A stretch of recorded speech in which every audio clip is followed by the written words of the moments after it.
galera da segunda série, tudo beleza? Começar o nosso PED de Física, tá ok? Primeira questão sobre campo elétrico resultante. Bom, para a gente falar sobre campo elétrico resultante, é sempre bom lembrar que quando nós temos cargas positivas e negativas, para onde essas linhas de força do campo vão apontar. Quando eu tenho uma carga negativa, ela vai apontar na direção da própria carga. E quando eu tenho uma carga positiva, ela vai apontar para fora dessa carga. Então, cada uma dessas representações que nós temos aí ficariam mais ou menos dessa maneira conforme nós representamos. Cada carga negativa que nós tivermos aí desenhadas vão ter as linhas de força apontadas na direção dela, como nós podemos ver aqui. Já as positivas vão ter as linhas de força apontando para fora delas, tá ok? Isso vai nos gerar campos resultantes, alguns deles nulos, outros não. Como nós vamos saber isso? Bom, como todas essas cargas são similares, nós vamos considerar que todas as vezes que nós tivermos vetores apontando nas mesmas direções e nos mesmos sentidos, eles vão se somar. Agora, quando nós tivermos mesma direção e sentidos opostos, eles vão se subtrair, eles vão se cancelar. Como, por exemplo, no caso aqui do ponto P, no interior dessa situação, nós temos aqui um vetor, outro vetor, mesma direção, sentidos opostos, eles se anulam. Aqui na base é a mesma coisa e desse lado também, ou seja, o campo elétrico no interior dessa figura, no ponto P, nesse caso, é nulo. Aqui, no ponto Q, no interior também dessa figura triangular, nós temos mesma direção, sentidos opostos. Se nós temos sentidos opostos, eles vão se cancelar a cada sentido oposto. Já nesse caso daqui, olha só, eu tenho esses dois vetores na mesma direção e no mesmo sentido. Então, eles se somam nessa direção aqui. Já esses dois, eles estão em mesma direção e sentidos opostos, eles se cancelam. Como esses dois estão na mesma direção e sentidos opostos, eles vão se somar nessa direção. E esses aqui vão acabar se anulando, ou seja, em R, no ponto R, o vetor resultante vai ser essa soma daqui. Dessa maneira, eu posso dizer que ele não vai ser nulo no caso de R. Já em S, o que nós temos aqui? Vetores que se somam nessa direção, vetores que se somam nessa direção. Aqui nós também teremos vetores somados e aqui também. Bom, dessa maneira eu posso observar que a resultante desse vai vir nessa direção e a resultante desse daqui vai vir nessa direção. Bom, no final das contas, aqui em S, o que nós temos são um vetor apontado para lá e outro vetor apontado para cá. Mesma direção e sentidos opostos, ou seja, em S eles também vão acabar se anulando, ou seja, eu tenho vetores de campo elétrico nulos nos pontos P, Q e S, conforme a nossa alternativa de letra B. Já na questão número 2, nós temos algumas afirmações e o nosso trabalho vai ser identificar quais delas são verdadeiras e quais não são. Bom, a questão começa nos dizendo assim: considere as seguintes afirmações, admitindo que em uma região do espaço está presente uma carga geradora de campo Q e uma carga de prova Qzinho nas suas extremidades. Ou seja, se nós fôssemos representar, nós teríamos aqui uma carga Q e aqui uma outra carga de prova Qzinho nas suas proximidades, ao redor da carga Qzão. A primeira alternativa nos fala aqui: quando a carga de prova tiver sinal negativo, ou seja, quando Qzinho for negativo, os vetores força e campo elétrico têm mesma direção e sentidos opostos, correto? Um vai apontar nessa direção e com esses sentidos opostos. Sendo esse o caso, um vai apontar na direção de Qzão e o outro vai apontar na direção oposta a Qzão, ou seja, a nossa primeira alternativa está correta. Bom,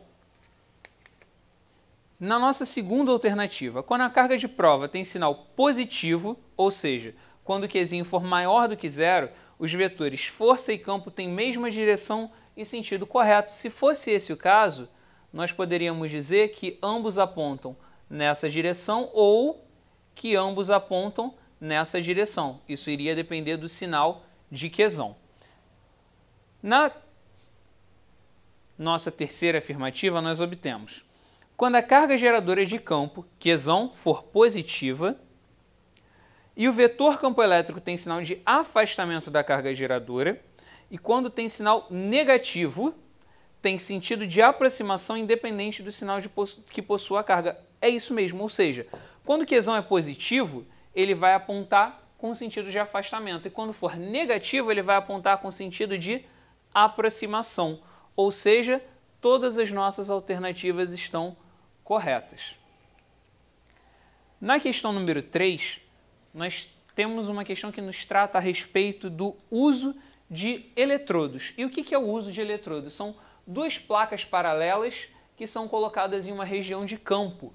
Ou, como você também conhece o desenho dessa maneira daqui, nós temos uma região de campo elétrico uniforme. O que isso significa? Que, nesse caso daqui, nós temos uma diferença de potencial, porque nós vamos ter um potencial em uma das placas, aqui e aqui, um potencial, nesse caso, decrescente de 1 para 2, e essas placas estarão a uma certa distância uma da outra. Bom, a questão me fala que essa distância vai valer 20 centímetros, que a diferença de potencial entre essas placas vale 6 volts, e me pergunta qual é o valor do campo elétrico em volts por metro nessa região. Bom, por mais que eu não soubesse como resolver ou que fórmula aplicar, simplesmente olhando para o que a questão me pede, eu posso entender como que eu posso proceder mediante essa questão. Como assim? Bom, se eu quero um campo elétrico em volt por metro, e volt é a unidade de diferença de potencial, metro é uma unidade de distância, eu simplesmente tenho que dividir o valor da minha diferença de potencial pela minha distância. Lembrando que essa distância tem que ser medida em metro. Para eu passar de centímetro para metro, eu posso simplesmente dividir por 100 ou multiplicar por 10 a menos 2. Você pode usar qualquer uma das duas opções que vai dar certo, tá ok? Eu, particularmente, preferi trabalhar com a notação científica nessa questão e, simplesmente substituindo aqui nossos valores, nós temos que 6 dividindo por 20 vezes 10 elevado a menos 2.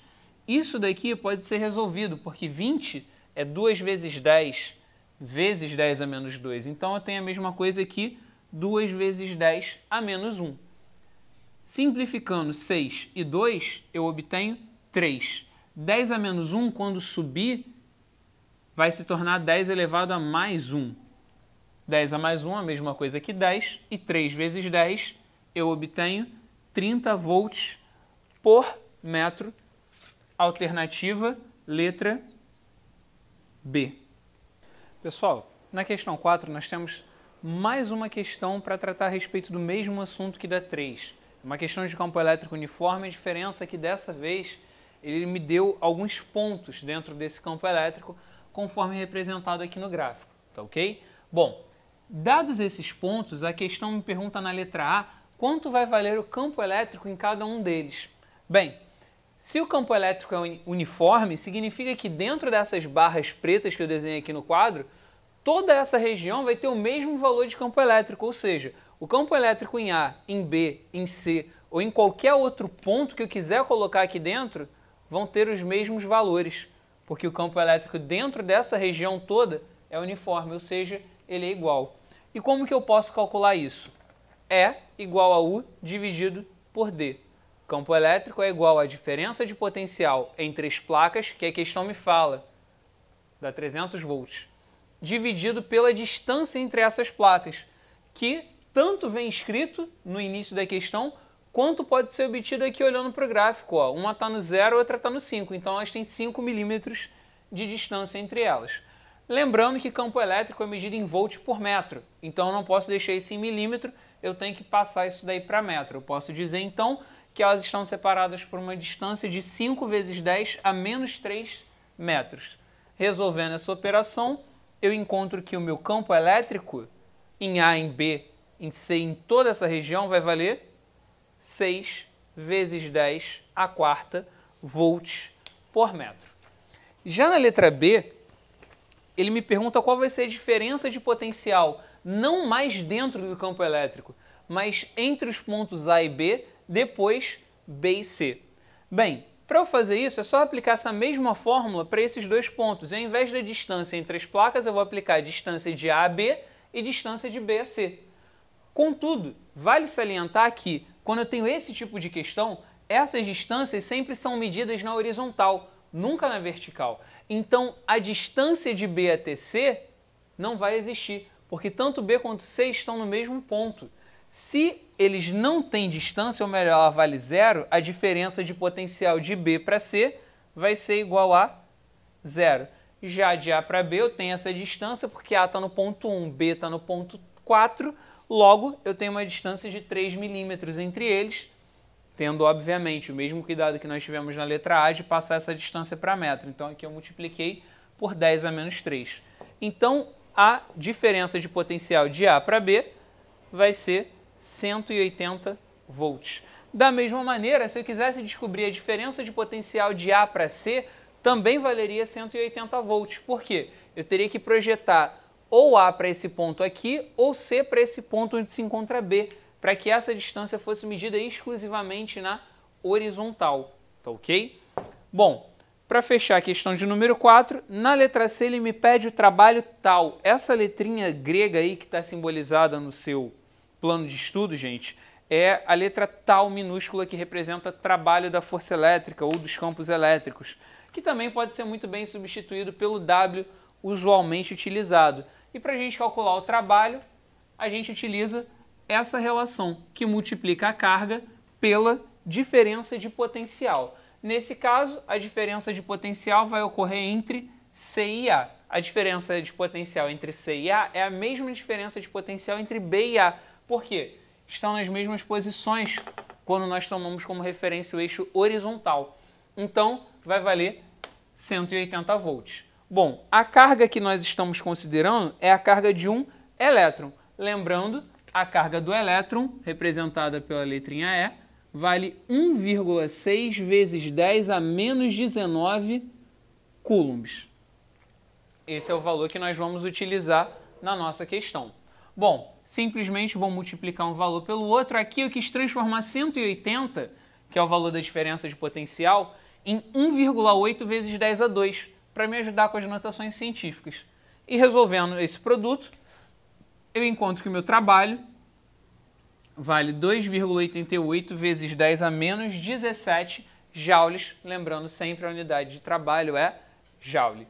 Bom, para fecharmos essa parte daí, de Física 1, nós temos a questão número 5, que fala a respeito da membrana celular. É um texto bastante interessante, mas o que ele pode ser resumido disso? Que a espessura da membrana celular, ela funciona como o interior de um campo elétrico uniforme, onde nós temos uma diferença de potencial de 70 milivolts atuando em uma distância de 8 vezes 10 a menos 9 metros. É necessário que esses milivolts sejam transformados em volts, ou seja, eu tiro mili, boto uma multiplicação por 10 elevado a menos 3 volts, e aqui eu tenho o valor da minha distância. Substituindo isso na fórmula que nós temos até aqui, que também pode ser escrita dessa outra maneira daqui, como EDU, como a galera gosta de lembrar, para ter uma facilidade a mais para utilizar nos cálculos. Ficar memorizando fórmula para muita gente é uma parada complicada.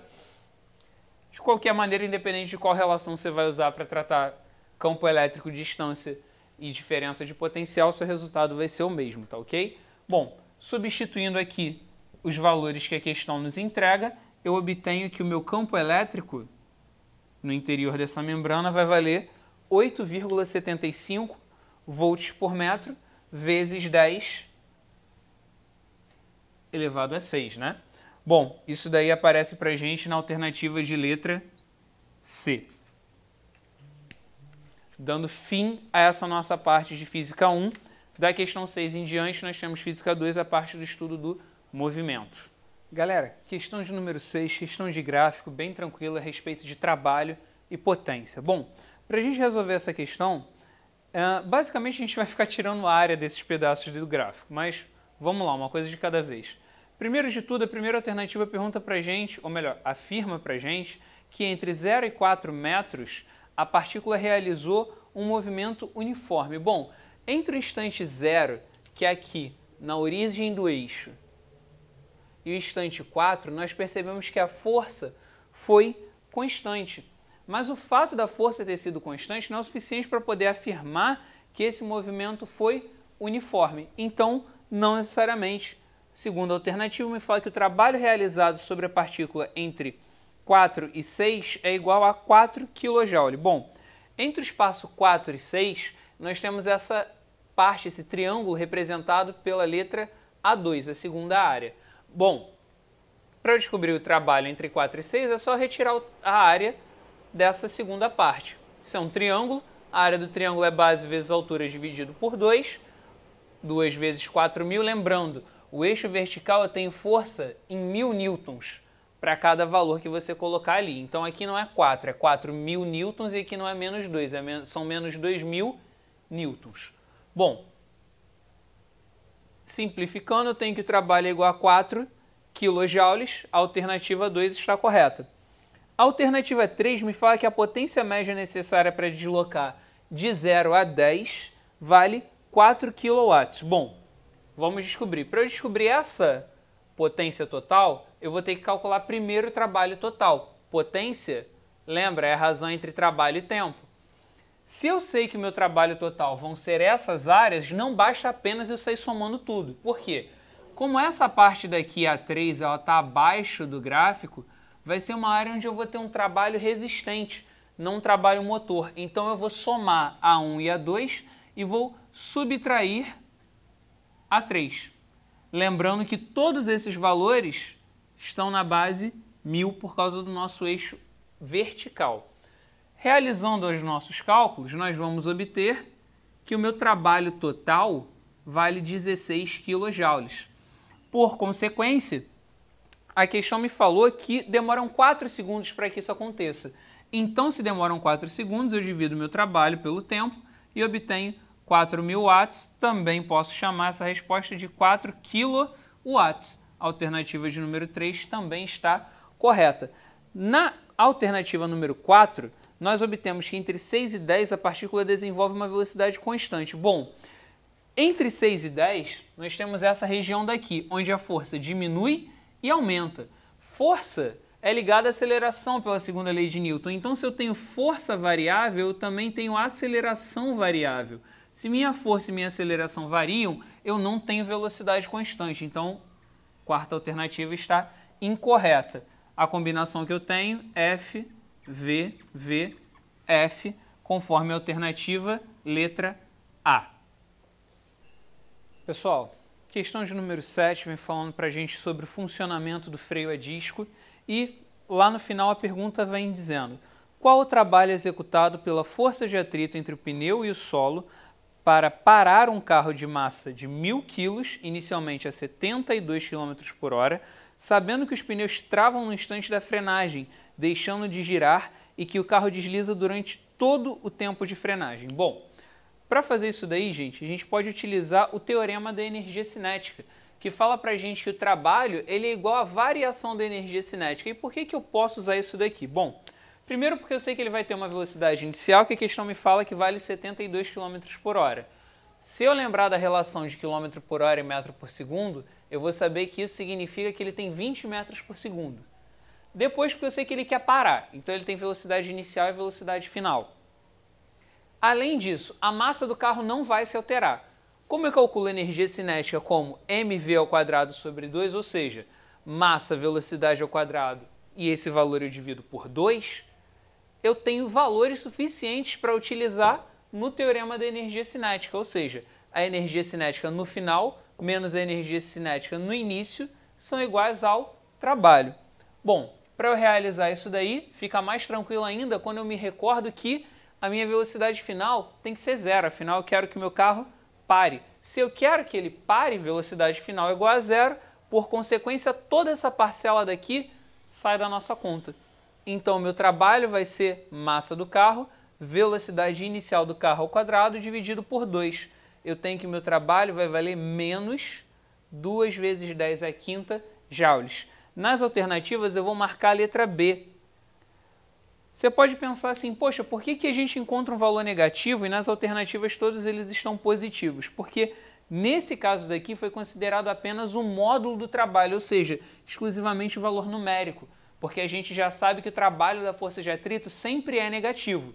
Como ele sempre é negativo, ele foi considerado como módulo, eles estavam querendo saber exclusivamente o valor numérico dele. Na questão de número 8, nós temos uma força constante atuando na direção do movimento de um corpo, aumentando a sua velocidade, conforme pode ser indicado aqui. Ou seja, a força é constante, mas gerou aceleração. Por que gerou aceleração? A velocidade era 36, foi para 90, significa que ela aumentou. Se ela aumentou, significa que eu tive aceleração nesse intervalo de tempo de 8 segundos, conforme é possível observar no gráfico. Tá ok? Para isso, foi realizado um trabalho de 1050 joules em um tempo de 8 segundos. E a questão me pergunta quanto que vale a massa do corpo. Bom, eu sei que trabalho é força vezes deslocamento. Deslocamento eu posso relacionar com a aceleração e com a velocidade. Então, o que a gente fez nessa questão aqui? Primeiro de tudo, descobriu qual foi o deslocamento que esse corpo sofreu. Porque se eu vou precisar usar trabalho, eu tenho que saber quanto que vale a força e quanto vale o deslocamento. Então, primeiro, como que a gente descobre o deslocamento? Se eu tenho velocidade e tempo, a área embaixo dessa linha, a área desse gráfico, vai me dar o valor do meu deslocamento. Se isso é um trapézio, eu simplesmente preciso realizar o cálculo da área do trapézio, onde eu transformo 36,90 de km por hora para metro por segundo, porque eu não posso relacionar quilômetro por hora com segundo. Então eu faço essa transformação, 36 se torna 10,90, 25, substituo e faço os cálculos. Eu vou encontrar que foram deslocados 140 metros nesse trabalho. Bom, me falta descobrir a força. Bem, pela segunda lei de Newton, eu sei que força é igual a massa vezes aceleração, onde eu não sei quanto vale a massa do carro, mas eu posso descobrir quanto vale a aceleração. Porque a aceleração é a variação da velocidade dividido pela variação do tempo. Eu sei que demoraram 8 segundos para que a velocidade fosse de 10 a 25, ou seja, para que a velocidade tivesse uma variação de 15 unidades. Jogo isso tudo no meu cálculo do trabalho, onde o trabalho, que a questão mesmo me deu, vale 1050, a força vale 15 oitavos de m, como pode ser calculado aqui, e o deslocamento vale 140. Realizando essas operações matemáticas, eu vou encontrar que a minha massa vai ser aproximadamente 4 kg. Questão de número 9. Eu tenho uma questão a respeito de energia mecânica, tanto no ponto A quanto no ponto B. O ponto C está marcado aí, mas a gente não vai utilizar. Bom, nessa questão de número 9, nós temos uma situação de uma criança brincando num tobogã no parque aquático, onde no ponto A ela tem altura máxima e ela já sai com uma velocidade inicial. Então, nesse primeiro momento, nesse ponto A, onde nós vamos fazer esses cálculos aqui, nós vamos ter componentes de energia potencial gravitacional devido à altura e energia cinética devido à velocidade de saída da criança. Bom, é dito pra gente que essa criança tem 20 quilos e essa massa vai permanecer ao longo de toda a questão. Ela tem uma velocidade inicial em A que vai valer 20 metros por segundo e a altura do ponto A na nossa figura vale 10 metros, mantendo o padrão de gravidade como 10 metros por segundo ao quadrado. Sendo que no ponto B, que nós estaremos realizando os cálculos nessa parte, a água vai reduzir o atrito de modo que parte dessa energia vai ser dissipada entre os pontos A e B no valor de 40 joules. E aí ele me pergunta quanto vai valer a velocidade no ponto B. Bom, primeiro de tudo, questões como essas a gente sempre vai começar calculando a energia mecânica. Bom, a energia mecânica em A vai ser a soma da potencial gravitacional e da cinética, tudo ocorrendo em A.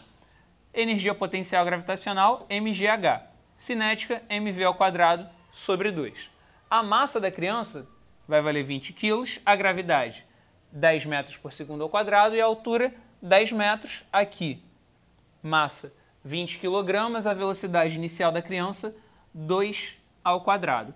Realizando todas essas operações, eu vou encontrar que a energia mecânica em A vale 2.040 joules. Só que a questão me fala que de A para B ele tem 40 joules dissipados, ou seja, ele vai perder 40 joules nessa distância toda. Então, quando ele chegar em B, ele não vai mais ter 2.040 joules, mas vai passar a ter apenas 2.000 joules. Nesse caso, pela figura eu posso observar que minha altura diminuiu pela metade, então eu não mais vou usar H como 10, mas como 5, e a massa da criança se conserva. Daqui para frente são operações matemáticas. Eu começo a realizar cada um desses cálculos e ao final eu obtenho que a velocidade do garoto ao passar pelo ponto B foi de 10 metros por segundo. Alternativa letra D. Pessoal, para a gente fechar aí na questão de número 10, eu tenho a representação de uma queda, de uma rampa, e a questão ela me pede qual vai ser a altura do ponto dessa rampa, sabendo que no ponto A o móvel vai ter 10 metros por segundo de velocidade e a gravidade aqui é constante, G igual a 10 mesmo, como a gente sempre usa. Ele me pergunta qual vai ser o ponto onde a energia cinética vai ser o triplo da energia potencial gravitacional. Em que altura isso vai ocorrer? Bom, para isso eu vou dizer que esse vai ser um ponto fictício qualquer B, então essa vai ser uma energia mecânica B que ele vai ter nesse ponto, e ele vai estar a uma altura B do chão, que eu não sei onde é. Pode ser aqui, pode ser aqui, pode ser em qualquer um desses pontos ao longo dessa curva. E como isso é energia mecânica, ela se conserva. Como a questão falou, não disse nada a respeito de energia sendo dissipada, a gente considera que a energia mecânica ao longo de todo o processo é igual. Sendo que nesse ponto A, a energia mecânica em A, ela vai ser exclusivamente cinética. Por quê? Ela não tem altura, então a energia potencial gravitacional nesse ponto é zero. Já nesse ponto B, onde a cinética vai ser o triplo da potencial, ela vai ter uma determinada altura. Então ela vai ter potencial gravitacional e cinética, enquanto que em A eu tenho apenas cinética. Bom, nesse ponto específico, a energia cinética vai valer o triplo da potencial. Então no lugar de cinética eu coloco 3 vezes a potencial gravitacional mais a potencial gravitacional que ela já tinha, igual a mv ao quadrado sobre 2, que é a cinética de A. Então isso daqui é o nosso VA, que vale 10. Bom, 3 e 1, 4. Potencial gravitacional, mgh, onde a nossa massa desse lado vai ser a mesma massa desse, então a gente pode simplificar. A altura é o que a gente quer, g vale 10. 4 vezes 10, 40. Passando para o outro lado dividindo, eu tenho 100 sobre 40 vezes 2. 100 sobre 80, eu tenho 1,25 m do chão. Alternativa letra A. Falou, galera. Forte abraço, bons estudos.